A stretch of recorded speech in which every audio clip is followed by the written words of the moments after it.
it can be hard to set down the things that are part of our truth. Yes. And it's not, and back to your museum example, it's not that they're not there. It's not that they're not part of our truth. It's not that we're being dishonest. It's that we're choosing how to present ourselves, and we get to make that choice. And I think that's empowering. I think it should be empowering.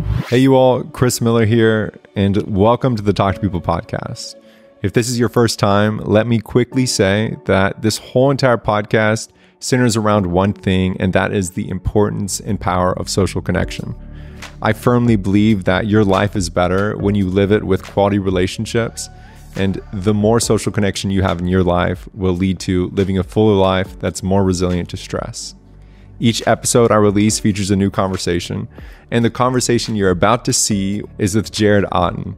He is the Crisis Line Director for Headquarters Kansas, and he's incredibly knowledgeable with a lot of the things I'm passionate about.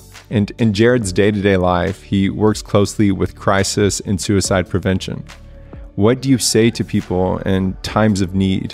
What do you say to people when stress is at an all-time high, or when it feels like the stakes couldn't be any higher? It's also a pretty heavy topic. So if you have someone that you've lost in your life to suicide, I just want to let you know we talk about that. We talk about how important it is to be direct. And if someone is contemplating suicide, to ask them directly, because oftentimes many people are scared of that, but that's what they need in that moment. This episode really transformed my perspective on a suicide prevention hotline. Initially, I thought it was a really scary thing, but now I recognize is if someone reaches out to the hotline, that's a great thing. That means that they're wanting to talk to somebody about it. And this whole podcast is about talking to people. If you quickly could subscribe to the YouTube, even if you're watching, go on YouTube, find the Talk to People podcast, subscribe to that. Comment below something that sticks out to you. These conversations are meant to be fun, but they're also meant to be informative. So comment below and then like, rate, and review the podcast wherever you're listening. I'm grateful you're here. And without further ado, Jared Auten, you are officially live in the Talk to People podcast dining room studio. Love it. Mr. Jared Auten, for those who don't know, what do you do?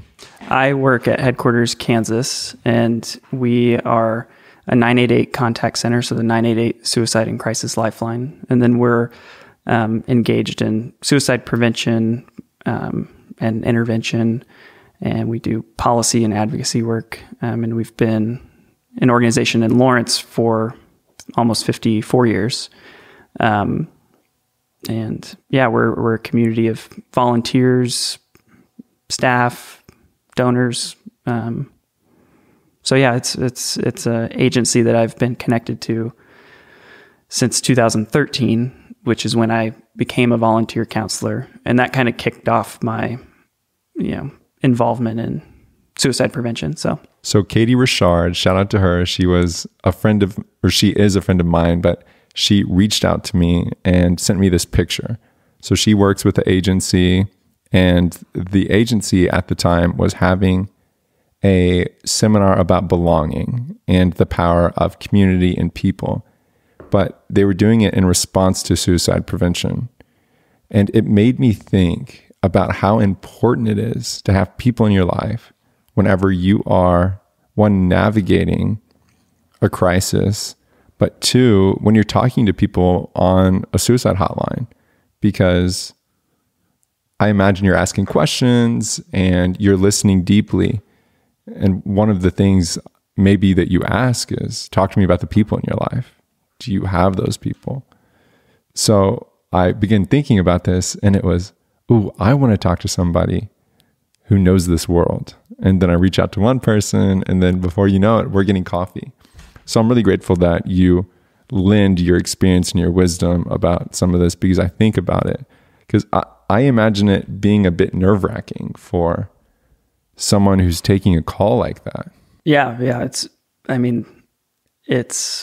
an experience like your first call. I think, everyone can kind of remember their first call after they go through training, which is a long process. It's like an 9-week long process. And then you're, kind of thrown into the depth, not without support and not without a lot of practice, but, yeah, it's anxiety provoking. I can definitely remember my first call. And I remember the things that didn't go well about it, or,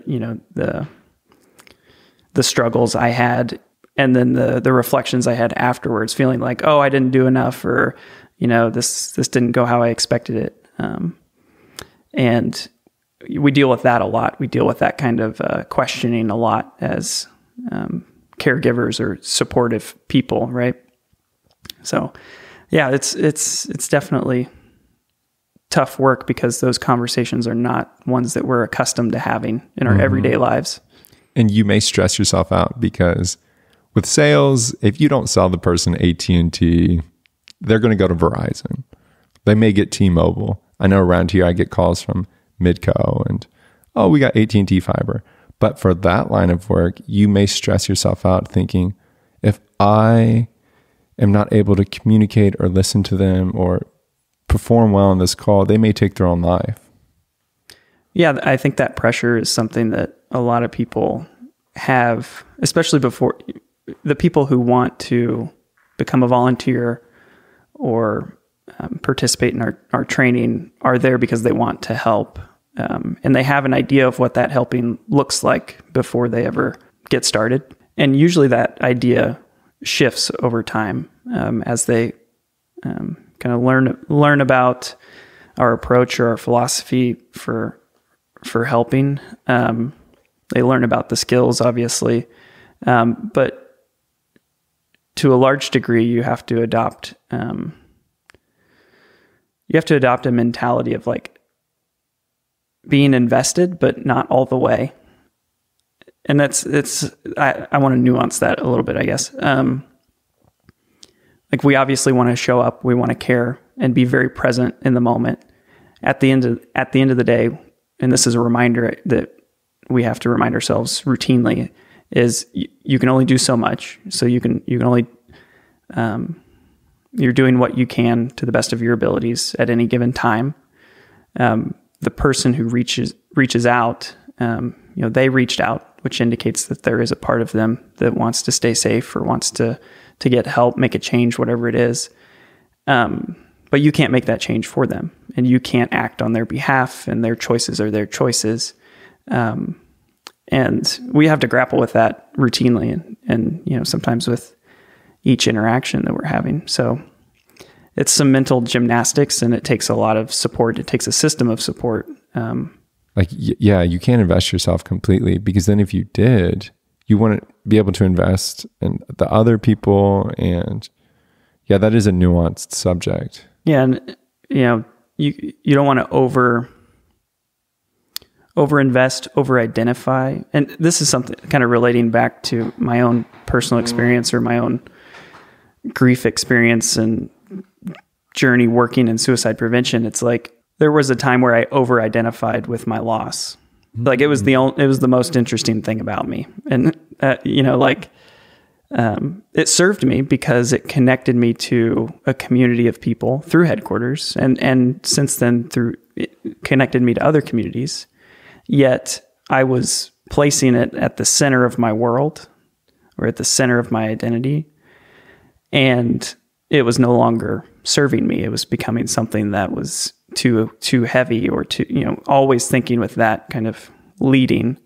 And since then, or, at some point I realized I got to create some separation from this thing that I've been focusing so much on. It's served me, it's given me meaning, it's given me purpose, but I'm doing too much of it. And it's like this idea of balance, I think, is something that I use on a regular basis to try to check myself. Yeah. With meaning making. So tragedy happens and we make meaning of it. I know the phrase, oh, it's God's plan, or, oh, there's a reason why, or you don't know yet, but just wait. And that's a brilliant thing about human beings, is we are able to make meaning of things. I know that with communication, the whole premise of it is you have a sender and you have a receiver. And then in between, you have a ton of noise. So I may ask you a question about earthquakes. And to me, it's a fun question about natural disasters, but you may have just lost your best friend in an earthquake, and all of that psychological noise will change the way that you answer. And we may have someone who's really loud speaking next to us, or the car may be shaking because the rotator belt's off and we're a little stressed out, so we answer differently. So there's all this noise, but in between, we get the process of creating shared meaning through our communication. But the individual being able to make meaning of life is a superpower of ours. I think so. And I mean, I think the in my experience, the primary method of meaning making is storytelling. And I don't mean like, fancy storytelling. I just mean like sharing, bits about yourself. And that didn't always come easy, I think, for me. And, I don't think that there was an opportunity for me to share my story, or at least I didn't take the opportunity to share my story in its entirety until I went through volunteer training, right? And it was, the conditions were right for me. There was a space that was created that felt safe enough to share. I saw it modeled by the people around me. I could trust that space, and that was conducive to my sharing. And so, whether it's that space or it's therapy or it's sharing with a trusted friend, right? It doesn't necessarily matter, but there has to be some form of sharing, storytelling in order to make meaning of it, because you have to like externalize it. And this is just me, like, I don't mean this for everyone. This has just been my experience, but externalizing it allows you to look at it, consider it, and think about your next move. I agree. And my past year has been crazy. And just this morning, I met with someone, we got coffee. And the story I told them is different than the story I told someone 6 months ago. And it's not because a lot of things have changed, but it's instead how I'm talking about that story. And it gives me more agency. Sometimes I think we get bored with the narrative that we're telling ourselves, which isn't a bad thing. It's like, you can shape the narrative that you have for yourself. You can change the characters in it, or change the characters you're portraying. And that's a pretty powerful thing to consider. You can change your relationship to the event. Just, this might sound flippant, but just by choosing to do so. And I know it's not always an easy choice to make, or, it takes people a lot of work to get to that place. But when you do it, then you get to kind of see what the results are. You get to see how it evolved, which is exciting. So what does a typical call look like? Typically someone's reaching out at or before that moment where things are spilling over. When someone's thinking about suicide, it takes a lot of strength for someone to reach out. And so there might be some shame, some guilt, feeling like a burden.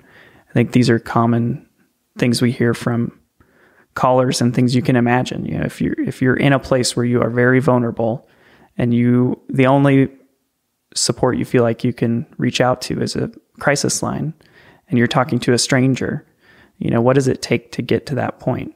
And not that there's anything wrong with talking to a stranger. I think it's awesome, right?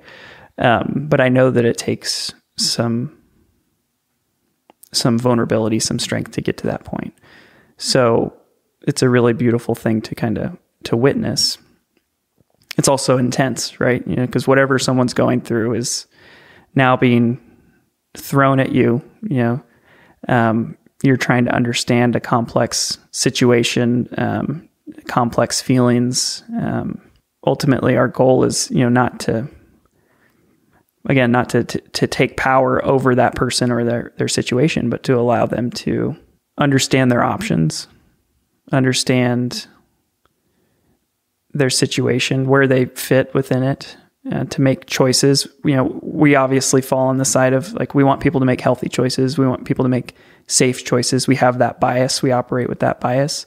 But the call just unfolds how it unfolds. Someone gets the opportunity to talk, someone there to listen and be present with them. And hopefully it gets to a point of, identifying what steps they can take to stay safe, identifying who they can reach out to, who their support people are, and, taking some steps to be safe for now. May not be safe forever. And that's not ultimately what people are asked to do or, encouraged to do. It's very much moment to moment. And that's how a crisis plays out, is one foot in front of the other. At the beginning, I think of a 911 call, and it may be much different, but I think whenever you call 911, it's always, where are you? What's your location? Are you in danger? Da, da, da, da. So you'll hear us say, hello, Headquarters Counseling Center. And then the person says, hey, can I talk? Yeah, what's going on? What's going on is a question you'll hear hundreds of times a day. And it's really just to get people sharing from whatever place or perspective they feel comfortable, at whatever level they feel comfortable. What a cool question. What's going on, What's going on? I say it all the time.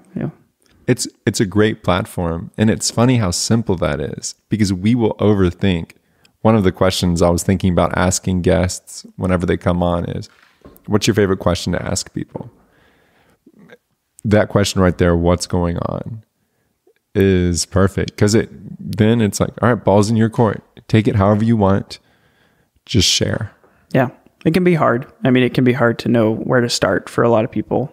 Sometimes people need a little bit of guidance, and that's okay. And we can step in and provide that, especially when someone's reaching out for the first time, or you don't always have a script for how this should unfold. I think communication and conversation, we have like these, I'll just use the word script, but maybe there's a better word, but like, how a visit to the doctor's office goes, what your interaction is going to be like with the person at the front desk and your doctor. And you kind of play through that, whether you do it consciously or unconsciously. So if you don't have an idea of how should I receive this support, then it can be really uncomfortable and difficult to engage in the process. I think it's why a lot of people struggle with therapy the first time they go. I struggled with therapy the first time I go, partially because my mom tricked me into going when I was 14. So that, my first experience was not a positive experience. And then I ended up being a social worker who, provides support to people. But traditional therapy for me has not been something that I've had a lot of comfort with. And part of that's probably because of my experiences, or because, it hasn't happened on terms that felt comfortable, felt safe. I didn't have an idea of how it should go, How do you position that narrative in your head? Because it's poetic. The fact that you at one point were a young teenager who lost your father by suicide, and then now you're a community leader involved in suicide prevention. I guess I feel conflicted because part of my job, I guess, is to practice what we preach. If what we preach is seeking support, accessing mental health, part of my job is to walk the walk, right? And I'm someone who's not had a lot of positive experience. I've had some positive experiences with formal mental health care, but my path feels a little bit different, and that's okay. So I guess I've had to kind of reckon with that. And I've felt a little bit like, I'm not fully bought into the things that I'm saying. At the same time, to me, it kind of comes back to meaning making. And so someone can make meaning in a therapy session, and that can be a really productive form of support. For me, it's looked a little bit different because it's been through my work with Headquarters, or it's been through, I'm sure at some point I'll talk about Camp Kita, but it's another community of suicide loss survivors. And so that's connected me to other people, allowed me to do the things that I think are basic, which is sharing your story, right? Balancing all of that, navigating all of that is hard. And I mean, if you're like me, I put a pressure on myself to understand it all, I don't think we can understand it all, so just understand a little bit, learn a little bit. stay curious. That's something that it's a lot of the work that we do is being curious about people's lives, what's going on for them, centering their experience and their story, and trying to keep ourselves, out of it, not to depersonalize overly, but when someone reaches out, it's about them. It's not about us. It's not about how we feel providing support or help. It's about them and their experience. And so we work really hard to center them and to center their voice. Do you encourage reciprocity sometimes? If someone asks, for instance, if I'm asking you a question and you're like, what about you? Mm-hmm. And you ask me, do you ever do that on the phone? Like disclose a little bit about you? I think the role of self-disclosure is interesting, and every person's different with their comfort. Every counselor would be different with their comfort. And then the appropriateness of sharing is really nuanced. So when you're approached with the decision about whether or not to share something personal about yourself, the question you should be asking yourself is, does this, you're still disclosing with the person in mind. Am I sharing this only for my satisfaction? It's like if I just want to talk about myself, this isn't the appropriate space to do it. I need to find another space to do that. But if this can provide this person with a connection, if this can build rapport, if this can improve their engagement, then it might be appropriate. So there's no hard and fast rule about self-disclosure. And I think therapists encounter this a lot in practice too. It's, I'm not just a shell of a person, right? I have my own experiences, struggles. And in some cases that can be brought into, or should be brought into, the work that you're doing with a person. In a crisis situation, it's complex too, because you can't see the person. You want to be thoughtful about safety and, people's motives. Even in our work, there's, folks who reach out, who may have,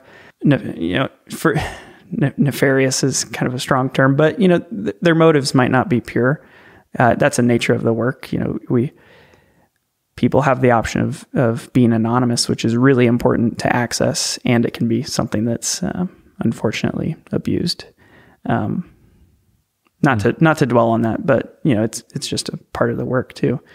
And people can express things that they wouldn't express in other spaces because they have anonymity. We see that a lot with social media, or having an anonymous web presence, right? It allows you to say and do things that you might not say and do. So to some degree, we have to be a space where it's okay. It's not okay to, say something that's hateful, abusive. We're going to limit that, right? But if we step back and kind of remove some of our feelings about it, it's what need is that person expressing? They might be expressing the need to, talk about whatever frustration. We might have opinions about that, but a lot of times we need to set our opinions on the back burner in order to provide support to someone. Like I said, not without limit, but it's rapid self-disclosure. Vroom. Yeah. Anonymity, and then crisis, and also whenever someone asks you what's going on. Yeah. All right, here we go. Yep. Boom. And listening to that, I remember with therapy for me, one of the hardest parts was I studied communication, undergrad, graduate school. After graduate school, I go to therapy for the first time. And one of the things I learned a lot about was conversational turn taking. Like a tennis match. Like a tennis match. And that was something that I really liked. And then I also like this idea of, there's this theory called social penetration theory, which is a weird sounding theory. I always thought of it as the onion theory, because different people have different layers and it takes a while to get to the core. And some people disclose very differently. I had someone on who was from Miami, and he said in Miami, you could talk to someone for one night and you know everything about them. But y'all aren't really that tight. That's just self-disclosure. But then in the Midwest, you could be friends for 10 years and not know anything about them, but they'll be cool to you. They'll have you over, all this stuff. So self-disclosure is very different. And the whole theory says, as we get to know people, we peel back different layers. And everybody has different layers. Like you may be comfortable talking about your family and it may take me a long time, or finances, money, whatever that looks like. But then as we put back the layers, in order to peel back the layers, you have to have self-disclosure, reciprocity, longevity. So over a long period of time. And then there was one more thing. But I remember reciprocity being so big. So whenever I went to therapy, I'd want to be like, what about you? Right? But that's not how it works. Yeah, it's very one-sided. Yeah, which can be off-putting, which I think is part of the reason some people may struggle to connect in a therapeutic setting, is because you're not. Yeah, I think you're spot on, because someone may not get that need met, and then the question becomes, well, is there something wrong with me that like therapy doesn't work, or therapy is a crock of. I don't know if I can cuss on your podcast. No, you totally can. I don't want to interrupt you, but I also want to say I had to change my perspective about therapy to go from, okay, I'm not going to get reciprocity from this guy. So because of that, I'm just going to spill. And I guess that's the goal, right? Is to go in there. And I remember my friend, he told me, hey, that thing you don't want to talk about, go for it. And that's also really hard for the therapist, is they sit down with people that may be business leaders or nonprofit leaders or government officials or teachers or whatever job you're in. And anytime you'd interact with that person, 96 hours out of the, I don't know how many hours we get, 168, something like that, we would get a certain person, but then 1 hour a week for therapy, it's way different. And that's the person that you interact with as a therapist, because that person's coming to you for therapy and they're spilling like crazy. There's a reason I'm not a therapist, and because it's hard. It's hard work. I don't claim to be an expert on any particular modality or anything like that. There are people who are really, really good and skilled in that role, and especially in this community. And it's really tough and challenging work. It's an art. Communication's an art, and the support that we provide is not therapy. While it's therapeutic, it's just an entry point into sharing about yourself, about your struggle, or about, what you're proud of. And that's another point. Like, some of the conversations we have, people are sharing intimate details about their lives, things that they're scared to tell other people. Maybe they're coming out and they've never told anyone, right? And now they're telling a stranger. That's a really cool opportunity to be witness to someone's vulnerability. And that's something that, people who are therapists get to experience on a routine basis. And I think most, see that as a gift. And like I said, there's just, it's a science, it's an art. And we have our own kind of, at headquarters, our own approach or way of packaging these communication skills. Oh, I'm fascinated by that. Could you share a little bit about that? The training that we provide is essentially active listening training. It's we obviously focus in on suicide intervention, but the bulk of what we do is active listening, and what that means is being present. Using things like reflection statements to elicit further conversation or further sharing, so that a person, as I mentioned earlier, can understand their situation on their own terms, understand their options on their own terms. And we just want to further that process. What's an example of a reflection statement? So we use some jargon, but it's a feeling reflection. So a feeling reflection is, I can hear that you're feeling really frustrated. And then we might modify that, a feeling reflection with a source. I can hear you're feeling really frustrated because your sister hasn't returned your call. And then we'll use things like value reflections. I can hear that your sister is really important to you. She seems like someone who really cares. We're elevating the feeling words that people use, or honing in on them. We're bringing We're also elevating the values that a person talks about, whether explicitly or implicitly. Sometimes just the topic of conversation a person chooses to focus on can imply a value.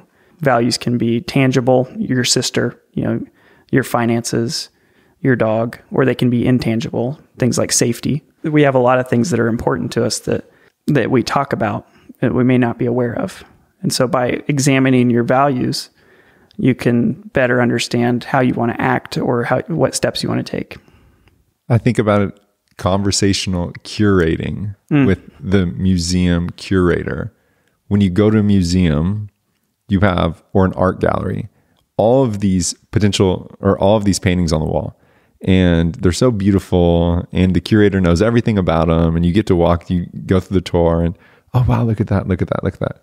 But what we don't think about is in the back, there's so many more paintings that aren't on the wall. But the museum host or founder gets to choose what to put up, and that's what gets seen, that's what gets talked about, that's what gets critiqued or praised. And in conversations, we have the ability to do that. Like with this podcast, you and I, we could start talking about being outdoors and spend the whole entire time talking about being outdoors, because I know that's something that you love and it's something I love, and we could go on and talk about it, but we're putting that on the wall and we're not putting other things on the wall. So it is interesting hearing, like, why do you keep talking about that? Yeah. Like in therapy, I think my therapist asked me that question. Why is it that you come in and you feel the need to talk about that certain thing? Mm-hmm. Well, yeah, that's an interesting insight. Or I like the museum curator example, because like back to my earlier point about over-identifying with my loss. That was the thing I was putting on the walls, right? And it stopped. It was no longer, I'll just say, it was no longer interesting to me, or it was causing me pain, discomfort, whatever.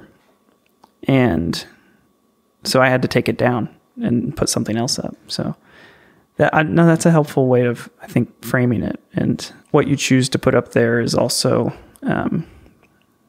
what you're going to talk about. You're going to talk about the things that are on the wall. Yeah. And that's what you're going to get criticism about. That's what you're going to get praise about. They're going to say, wow, that must have been so hard. Mm-hmm. Or, oh, that sucks. Mm-hmm. Oh, I can't imagine that. But whenever you take it down and you put something else up, it's still in the museum. It's still chilling back there. And if you ever need to, you can go back and you can look at it, or you can say, hey, we're going to do an art shift. We're going to do a change. Like at the Spencer Museum, I know that it's a whole career figuring out what goes where and what you're going to do in this season and that season, and working with specific artists to broadcast their work. And I think with us too, that's what life is like, is whenever we choose our identity, whenever we choose what we lead with, we're putting whatever we're putting on the wall. And we can over-identify with things, and our identity changes, which is bonkers to think about. And there's nothing wrong with not presenting certain identities first. Right. And I think sometimes people might feel a sense of shame or guilt about not showing up with that identity first. Like, I think, obviously, I come from a lot of privilege, so my identities, I have to take a step back from some of my identities, or consider how those are playing out in a lot of spaces. But for my identity as a suicide loss survivor, I think sometimes it's just not relevant to mention. Yeah. Yeah. Like, why do I have to lead with that? Or is it, the question I ask, which I've mentioned, is it serving me? Does it serve me to lead with this identity? I had a recent experience where I was asked to participate on a panel of suicide loss survivors, or people with experiences related to suicide. And it was just a couple weeks ago, and I was dreading it. I was like actively vocalizing that I was not looking forward to it, that, I questioned the utility of some of those types of panel experiences. But really, like, what it boiled down to is that I have, over the years, come up with a way to present my story to, like, I've put it into a script that I can just regurgitate, but I'm not really connecting with it. And I can do the song and dance for this lived experience panel, and I know that it will produce, the intended outcome.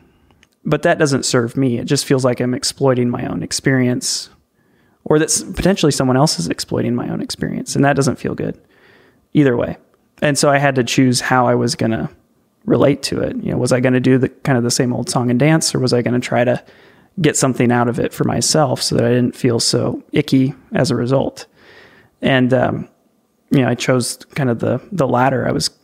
I showed up more authentically. And like, while I went into that experience thinking I wasn't going to get anything out of it, because I chose to show up authentically, leading with a few other identities, it was more productive for me. It moved me to a place. It allowed me to have a meaningful experience. I cried after, right? Like, these were things that I wasn't expecting to happen, that I was kind of bitter about. But I chose to be a little bit more authentic. But that's tough. Yeah. Yeah. And you don't have to lay it all out there all the time. I don't think that's, there's even that pressure. And I experience that within my agency and within some of the communities I'm in. It's like, there can be a pressure to be vulnerable all the time, but you don't want that to come at a cost. So good. To your own well-being. Even if it's what's being modeled around you. So I don't know, which is a weird thing, because it's like, on the one hand, like walking around out in society, no one's being vulnerable. They're all presenting a facade. And then on the other extreme, you might fall into spaces where you have to confront it all the time. You never get a chance to set it down. And I think that's back to balance, right? You got to figure out when you're going to focus on these identities or these things about yourself, and when you're just going to be whatever, a person. You're just going to do things that that give you pleasure, that you enjoy, that fill you up. Mm-hmm. I wrestled with that a lot. What really helped me was Brené Brown. Yeah. She talked about vulnerability has to be paired with wisdom. And I hadn't thought about how you need to be wise about self-disclosure. But then the more I recognized relationships that I wasn't crazy about were relationships where I felt like we didn't have enough skin in the game for you to disclose what you just disclosed. And then, or like, every time we get together, the reciprocity isn't there. Or I disclose something to you, but now I feel really bad about it. There wasn't the wisdom and self-disclosure. So whenever I was reading about that, I'm like, you know what? It's okay for me not to be vulnerable to the depths of my experience with someone I just met. Like, we need to have that wisdom.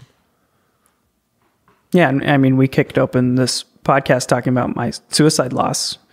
But we didn't do so without having a conversation first. I wouldn't have led with that if I didn't feel comfortable with you.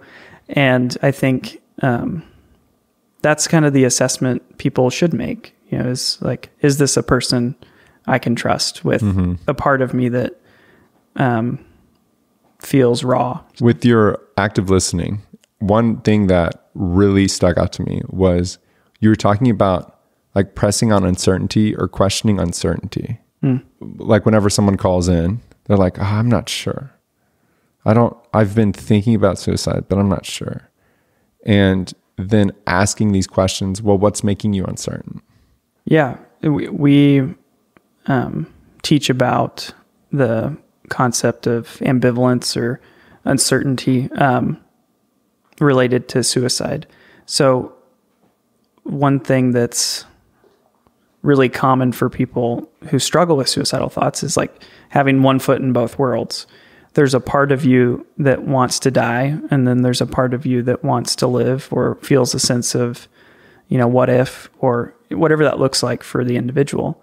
And when someone reaches out, that's it's really clear. Like, for a lot of people,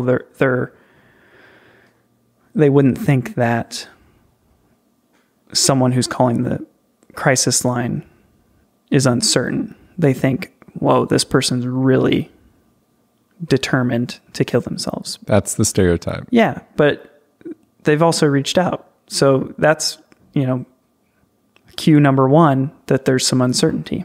There's pause. They're seeking help. So we try to bring that into the conversation. And so, sometimes it sounds like, I know that you reached out today and you're feeling really hopeless. I also know that you picked up the phone to call today, and that tells me that there's a part of you that wants to stay safe.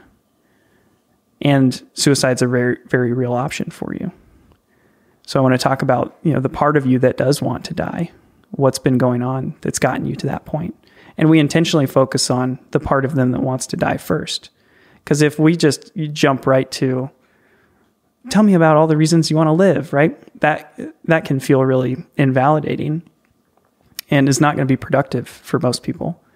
That's kind of the response that many people get from loved ones, family members, friends. You share that you're thinking about suicide, and the first thing that pops into someone's mind is, what about everything you have to live for? What about your parents? What about your kids, etc.? If you go straight to that, it can just further kind of the distance that it can further the isolation. Like, not only am I thinking about suicide, but it's totally seen as invalid. And we come from a place of like, suicide's a valid option for a lot of people. It's valid that they consider suicide.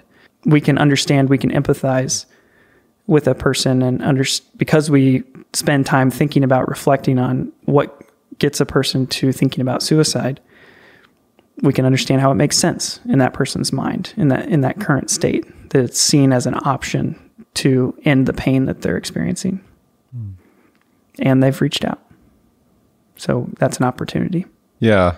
Because whenever I talked to you, one of the things I led with was, man, what a tough job. It must be in my head, I'm thinking a dark place. You talk to people on the phone about suicide and convincing them or getting them to not do it. And just talking to you for that brief moment really reframed my brain about it, because you're right though. Them calling in is such a great thing. We are so grateful that you called in, because if you have something to share and you don't have the opportunity to share it, we're here for you. And we would love to hear about what's going on, but we also want you to know it's a big deal that you made the call. So like, you reframing that for me was really helpful. And I think that's going to be a big benefit of like people listening to this. I think that it's a transformative concept. And I think one of the concepts that helped me understand my loss, it helped me form a healthier relationship with my loss. Because for a lot of people who lose someone to suicide, especially when they lose a parent, they're angry and they have to reconcile with this anger and sadness that they feel. Like, not only have I lost, the person who I love, but I also hate them for what they did. Why did they leave me? Is the question children ask themselves, or anyone asks themselves. But of course, we can never know what, if anyone's lost someone to suicide, we can never know what that person was thinking at that time. But we can, if we know that suicide was seen as an option for ending their pain, then I think we can empathize with it. I think that we can relate to it differently. We can set down some of the anger and hopefully understand a little bit better. Because that dissonance is got to be crushing, to have the moments where you see your kid and you think of all of the life and wow, look at this beautiful kid. But then you have moments where you think about, I'm hopeless. There's no other option for me. So being able to call in and the person validating that feeling has to be incredibly validating. Yeah. Because no one in your life is saying to you, I get why you're thinking about suicide. It makes sense based on what you've told me. And you've reached out, and that tells me there's a part of you that wants to stay safe. And, maybe it's not safety forever, but what if we took some time to just explore that uncertainty that you're feeling, and, see what the results are. So part of what we do is just provide people with time and space to consider the uncertainty that they're feeling. And then hopefully that gives them some more time to consider their options. At the end of the day, they can choose to kill themselves. And that is something that we don't have the power to change, but they're reaching out. You don't have the ability to remove their capability of killing themselves. Right. Yet you do have an opportunity to move the needle, which is really cool. And that could probably be where the pressure comes into. So value reflections, feeling reflections. Those are two things about active listening. What else? I think you and I talked about minimal encouragers. The sounds you make when you nod, right? We use these kind of like little nuanced communication to keep conversation going. We're really thoughtful too about the questions we ask. We try not to ask too many questions. We try to keep a balance of reflections to questions. We want to weigh heavier on the number of reflections that we're using. Why is that? Because questions can sometimes be misguiding or too guiding, right? There's this idea of like the level of guidance that we use in a conversation varies depending on what the person needs. And so sometimes a person is going to need more guidance, like I mentioned earlier, because they haven't done this before. So we can guide them along by asking more questions. Other times a person doesn't need our questions because they just get in the way of their process. So you have to kind of dial that up or down based on what a person needs and try to keep your questions open so that they open up doors for exploration as opposed to your closed-ended questions, which you're just going to get a short response. Sometimes we have to lean more heavily on questions for engagement because we're not hearing a lot from the person because they have some hesitation or they're resistant to talking, but they're still there. So we try to build rapport a little bit through questions, but really thoughtful and tactful questions. And then there's some more, I guess, clinical skills that we use, that we try to, we try to safety plan with people, and that sounds kind of formal, but it's really just people knowing what steps they can take to prioritize their safety after the call ends. It's likely that suicidal thoughts are going to return for a person. So what are you going to do when that happens? Given that you are uncertain, given that you do want to stay safe for now, that you have been able to identify some reasons for living, what do you want to do for yourself to stay safe? So sometimes that looks like just verbally going through like, okay, here's my warning signs. Here's the things that I know about myself that indicates I'm not doing well. Here's the things I can do to either distract myself or cope. Here's the people I can reach out to. You've just had hopefully you've had a positive experience reaching out to the Lifeline. You can do that again. Here's an additional support in your system that wasn't there before. Or here's a person I can give my gun.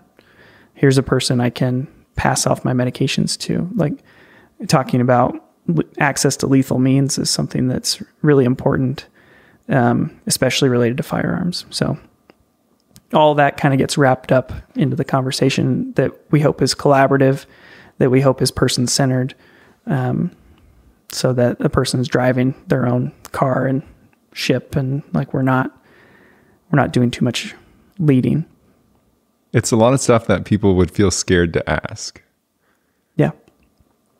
And whenever I was an RA, I did some training, and I remember one of the things I gathered was ask the scary stuff. Mm-hmm. Sometimes even lead with it. And I wasn't as trained as you are, or didn't go through the process that you direct other people through. But asking that scary stuff of, oh, so where is your gun?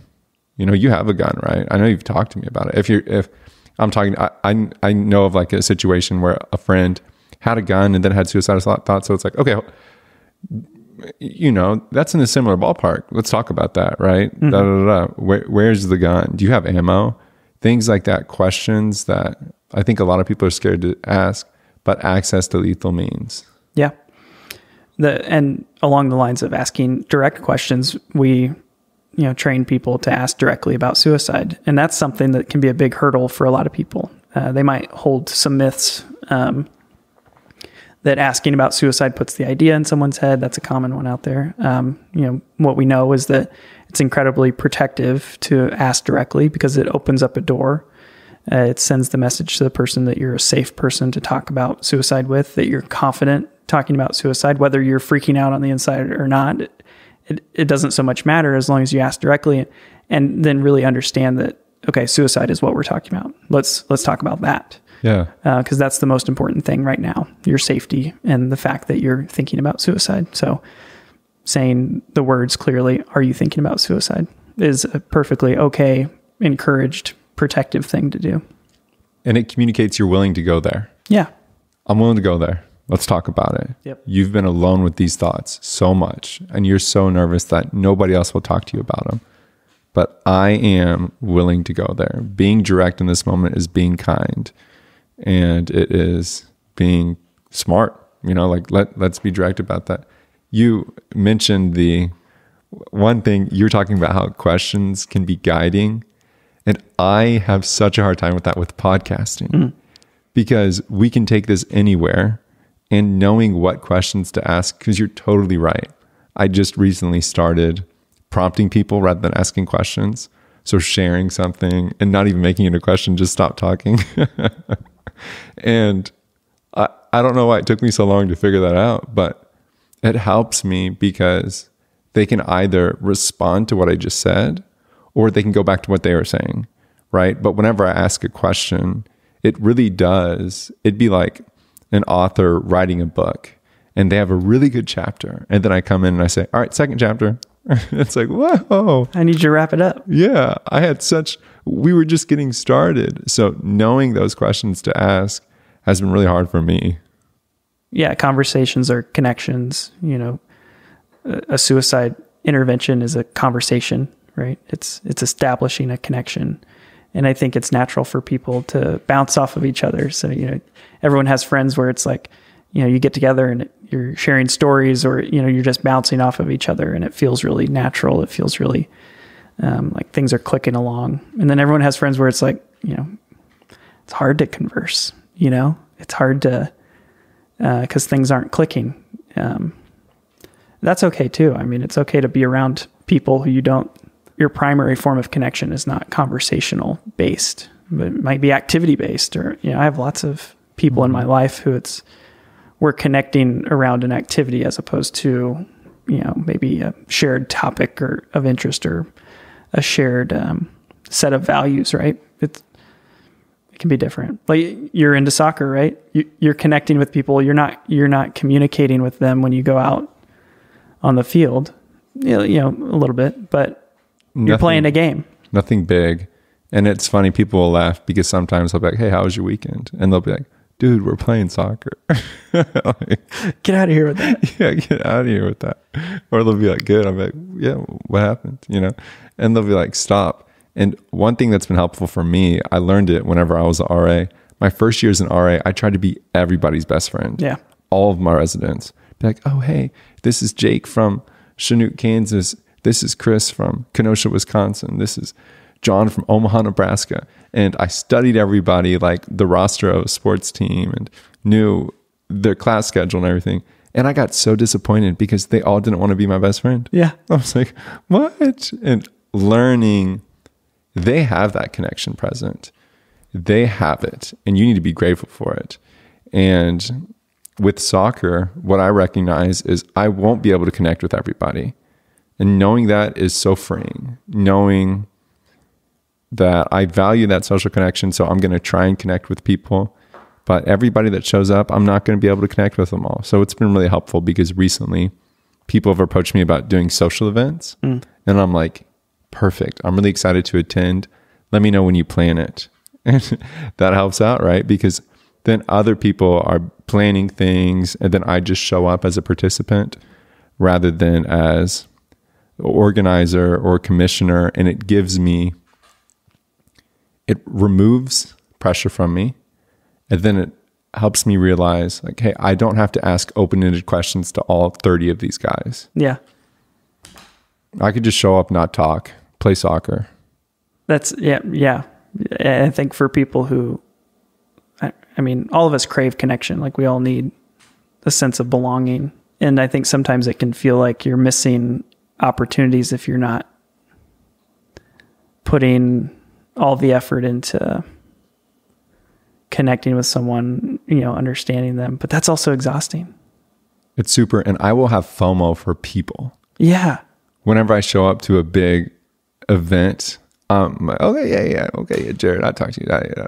And then I'll see someone be like, oh man, I haven't talked to him. And I'm like, oh, what if this person blank, blank, and blank, blank, and blank, blank.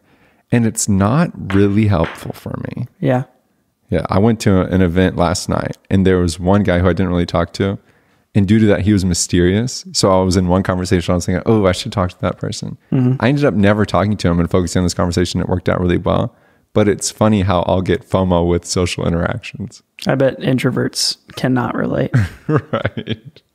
No, I get it though. I similarly feel like you want to get as much as you can from the people around you. I recently came back from Camp Kita, which is a camp for kids who have lost a loved one to suicide. And while I'm there, I'm the 24/7 emotional first aid. That's my job. And I have a couple coworkers who are also in that position. And we have a really unique job that we just kind of roam around the summer camp, which is a traditional summer camp paired with group therapy. And all these kids are connected by their shared experience, right? And our job is to be available around the clock for whatever emotional needs come up. And so we can be very busy, but also, as the week progresses, as these young people establish connections with each other, they start to feel that need for themselves. So, a kid has an experience, they whether it's playing soccer or in group, maybe there's something that they're working through.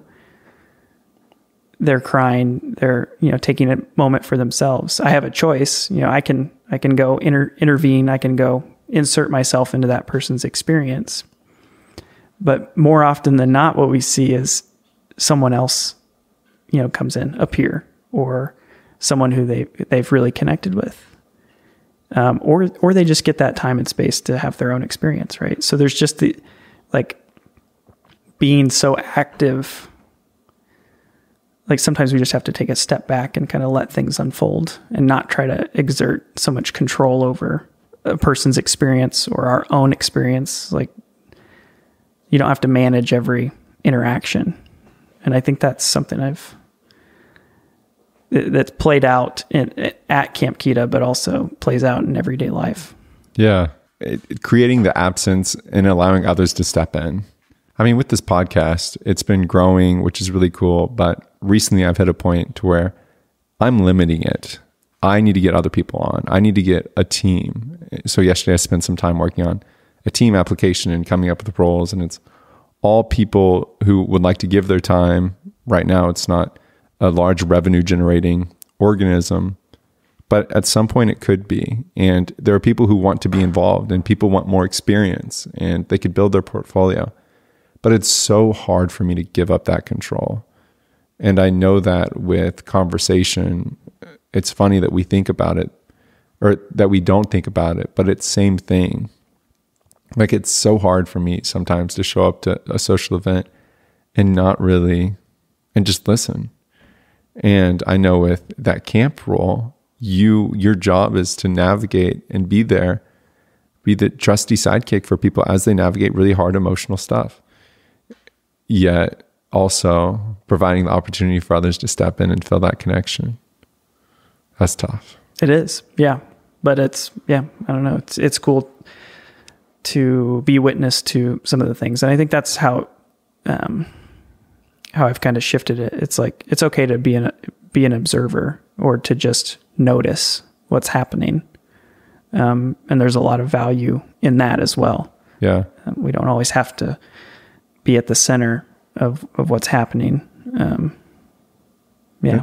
And it's changing that identity, right? Because you're going from, I'm the leader of this group, I'm the one who maintains and drives conversation, to I'm the one who helps people rise to the occasion so that they can break feelings of, oh, I can't talk in this group, or, oh, I'm not able to do this, I'm not able to do that.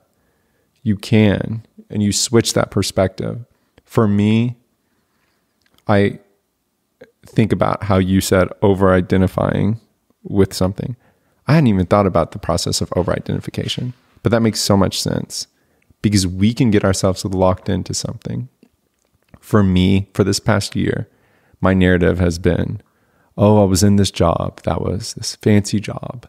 And I quit because I was traveling so much. And then I had some family crises show up. And since then, in the process, I've been able to do a podcast in a production company and play this and work on that. And I've told people that story over and over and over.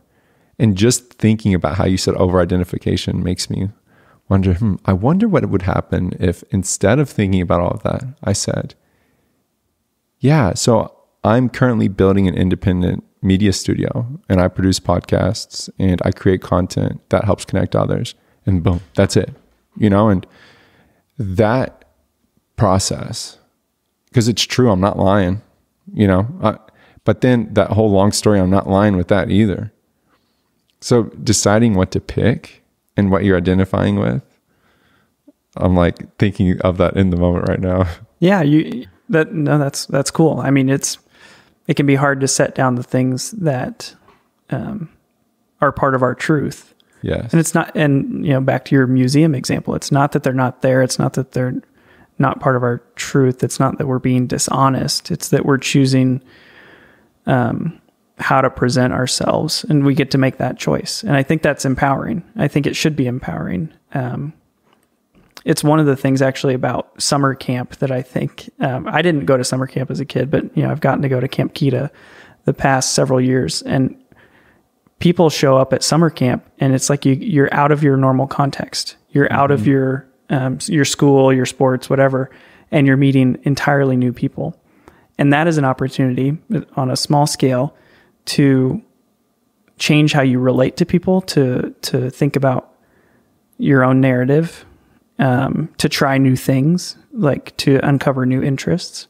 And so it's like, there's a lot that can be learned from a week at summer camp. And it's really interesting too, just to be an observer of kids as they go through that experience. And adults are no different. You come in with a certain expectation or a set of fears or concerns, and you buy into it, or, just because you're in a place that's different, you get to transform and you get to try on different identities or try on different activities and just be a different version of yourself, which is okay. And then you go back into your, kind of typical context and environment, your family, and you can choose kind of how, do you keep some of the things that you learned about yourself, or did you learn that you didn't like that, or, and then you evolve. And I think that's a really healthy process for all of us to engage in. And there's nothing wrong with strongly identifying with things. I don't want that to be conveyed. And you get the opportunity to choose.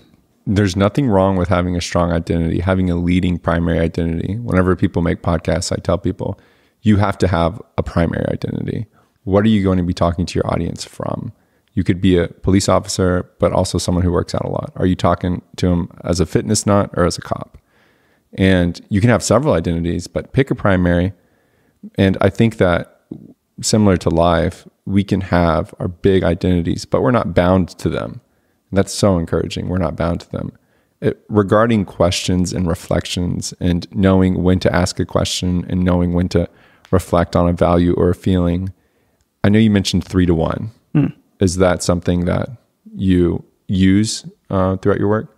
When we're teaching about skills, we use words like formulas, but it's not that we want people to be formulaic.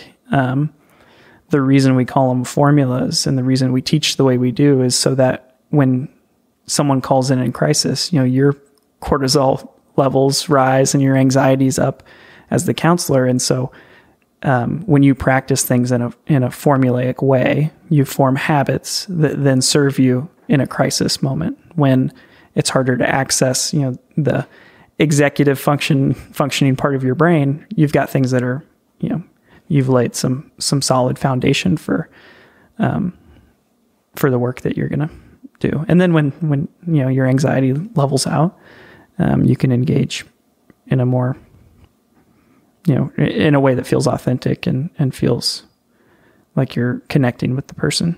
That's a really good point, because in the crisis, we will revert back to what we know the best. Yep. So if we can drill down these ideas, then we're going to navigate our crisis better. Yeah. And in certain settings, like, when someone reaches out to me, when I'm at home, or if someone in my life is struggling, it's my first response is probably my more authentic, or more natural response, I should say, which is like, holy shit, what do I do? This is really scary.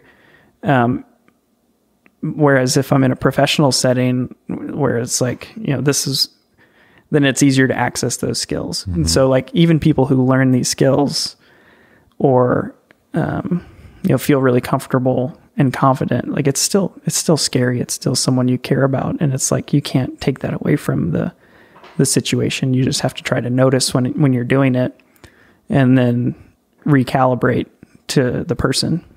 Yeah, that's a really good point, because I will ask therapists, whenever you're talking to your wife, are you thinking like this, or talking to a friend? And most of the time it's not. No. Yeah. I'm turning it off. Yeah. Because if I talk to my wife, how I would talk to someone who's in crisis, we would have, bigger problems, because it doesn't work that way. You can incorporate some of the skills to be a better listener, right? We can all be better listeners. And, my wife's a social worker, so So if you both did it, we know the tricks. So you'd be spinning in circles if you both did it. Right. With the arc of a conversation, tell me about that.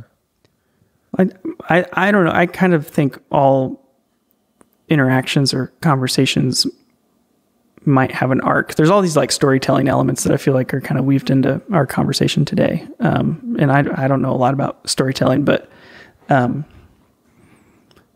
in a crisis contact, you're going to see kind of a typical arc, and people can't stay at that heightened level of anxiety forever, generally speaking. Like, it has to come down. And just the process of talking, of hearing someone's voice that's calm, that the tone, is comforting, the things that they're saying are empathetic. Like, we're going to see, a person's, we're going to see kind of that spike, and then we're going to see it taper off, ideally, as they engage. And that's a really cool thing to witness too. And it, as you're clicking along as the counselor, you want to be able to check in with that, and to get feedback from the person. They're giving you feedback that you're taking in, through their tone of voice, through their, statements. Maybe the quality or content of their thoughts change. If someone calls in feeling really anxious and everything is, the world is falling in, I'm the worst person in the world, like all these negative thoughts, and you see the quality or the content of those thoughts change, you can notice that. You can point that out to a person. Earlier when you called, you said you were feeling really anxious, and you talked about how you felt like you were worthless. And I've just heard you talk about, your work and how important it is to you, and everything that's, everything that you feel proud about. And I just want to note that difference. That's cool. Yeah, it is really cool. It's cool when people do that for you, because we aren't always the best at noticing. Yeah. Because we're just, going through our process. So being a mirror to someone, being a sounding board to someone, helps them see themselves as you're noticing them, or as you can just objectively lay out, like, this is what I'm seeing. Do with it what you will. And that's helpful. Like, we need people to reflect back to us. And I think that's how we form our ideas about ourselves. Like, it's how I formed the idea that I'm a resilient person, or how I began to identify with that term. It's because someone told me. I didn't come up with it on my own. Someone said, "Oh, you're really resilient." I'm like, "Oh, okay, cool. I am." Yeah, that's me. Right. I guess I am resilient. Mm-hmm. They're like, "You're really funny," and you're like, "Yes, yes, I am. Thank you." And then we try and be the funny guy. Yeah, it's on my profile, my Facebook profile. Yeah. Funny, resilient. The cool thing about this conversation is people may hear it and be like, okay, that's good for a therapist, or that's good for someone working in suicide prevention. But what I love is every single conversation that we have, there's this process of meaning making. There's this process of a sender and a receiver. There's this process of there's noise in between, and we're both bringing something to each side of the table, and we each have our own stories, and we're actually also revising our stories, but we're also sharing our stories. So this mezclad, this mixture of all of this stuff happening, the more that we think about the technicalities, I think the more helpful it is for people to actually connect. So like you said with the formulas, right? The 3-to-1, or a reflection value, or value reflection, or a feeling reflection, or reminding people of how far they've come. These concepts are so helpful for people to know, because whenever you're talking to a friend and they're feeling down about their job, you can continue talking to them and you can look at the arc of the conversation. Or when you're in a conflict with your wife, I know this with my relationship, I can be really upset, but then 30 minutes later, I feel better. So that arc, right? And knowing conflicts will have an arc. There's going to be some moments where it seems completely crazy and I can't believe you said that, or I can't believe you did that. But then it's not going to last forever. So like telling yourself that is so helpful. Yeah. The feelings are going to, wax and wane, and how you relate to a conflict or an event is going to change. How, again, from a loss perspective, how you relate to a loss is going to evolve over time. The feelings might be the same or similar, but they might come up in different contexts. The feeling sad about a loss, for me, it's like thoughts, becoming a father. When I became a father just 2.5 years ago, it was a strange experience, and one that kind of brought up new feelings that I hadn't considered. Not new feelings, I mean new thoughts. The feelings were the same, feeling scared or feeling abandoned, right? And then now I'm confronted with this new identity as a father and a new person to relate to. And it's like, what does that mean for my relationship with my dad? And it's like, big old mess, but one that I couldn't have anticipated what would have come up.